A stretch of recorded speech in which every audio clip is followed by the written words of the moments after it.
Cocoa, আমি কিন্তু তোর এখানে আসাটা কিছুতেই মেনে নিতে পারছি না। তোমার ওই অসভ্যতা মজা আমি আর মানতে পারছি না। কাকিমার সঙ্গে এরকম করে কেউ কথা বলতে পারে এটাও আমি ভাবতে পারি না। শোন, রাস্তার ধারে দাঁড়িয়ে আমি তোর সঙ্গে তর্ক করতে চাই না, তুই বাড়ি যা। আচ্ছা ঠিক আছে কোকো, যা তোমার বাড়ি যা, আমি ঠিক আছি। না কাকিমা, তোমার ঠিক থাকা বা না ঠিক থাকার ব্যাপার কিন্তু এটা নয়। আমার যতক্ষণ থাকতে ইচ্ছা করবে ততক্ষণ আমি এখানে থাকবো। সেই এখানে অ্যান্টি সোশ্যালদের সঙ্গে তোর তো থাকতে বেশি ভালো লাগছে।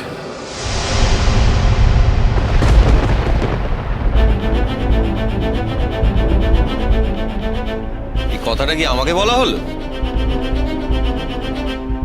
এই আমি তোমার সঙ্গে কোনো কথা বলছি না। তাহলে কার সঙ্গে কথা বলছিস? হ্যাঁ, এই যে অ্যান্টি সোশ্যাল বললি, এটা আমাকে বললি না মাকে বললি? রাস্তায় কথা বাড়াস না। রাস্তায় আমি কথা বাড়াচ্ছি?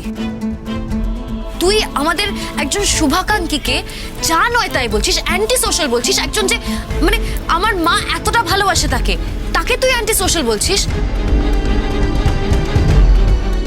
তাহলে ঝামেলাটা কে করছে? রাস্তায় কথা কে বাড়াচ্ছে? আমি বাড়াচ্ছি না তুই বাড়াচ্ছিস? শোন, ঝামেলাটা তুই শুরু করেছিস, তাই ঝামেলাটা শেষ করার দায়িত্ব আমার। কারোর ব্যাপারে এরকম ইল কমেন্ট করে তুই চলে যেতে পারিস না, তার উত্তর তোকে দিতে হয়। আমি না হয় অ্যান্টি সোশ্যাল, ঠিক আছে, তুমি কোন সা সোশ্যাল হে? হ্যাঁ,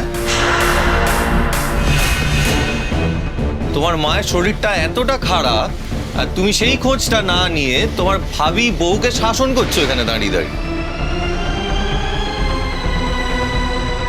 কাজটা ঠিক করছো? তোমার মাকে ডাক্তার দেখানো হয়েছে কিনা সেই খোঁজটা নিয়েছো? মায়ের টেক কেয়ার কি করে করা হবে সেই খোঁজটা নিয়েছো?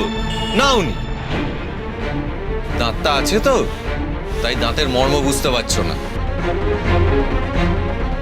চুপ করো। হ্যাঁ, তোমার কাছ থেকে আমি কোনো রকম জ্ঞান শুনতে চাই না।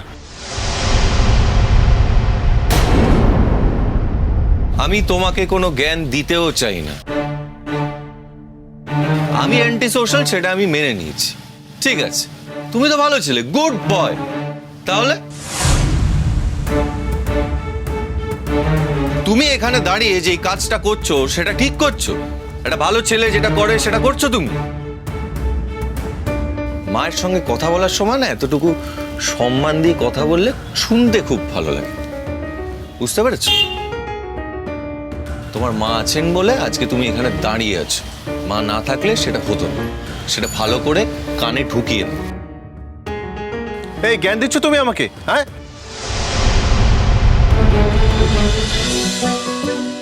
জল থই থই ভালোবাসা, সোম থেকে রবি প্রতিদিন রাত ৯টায় স্টার জলসায় ও ডিজনি প্লাস হটস্টারে।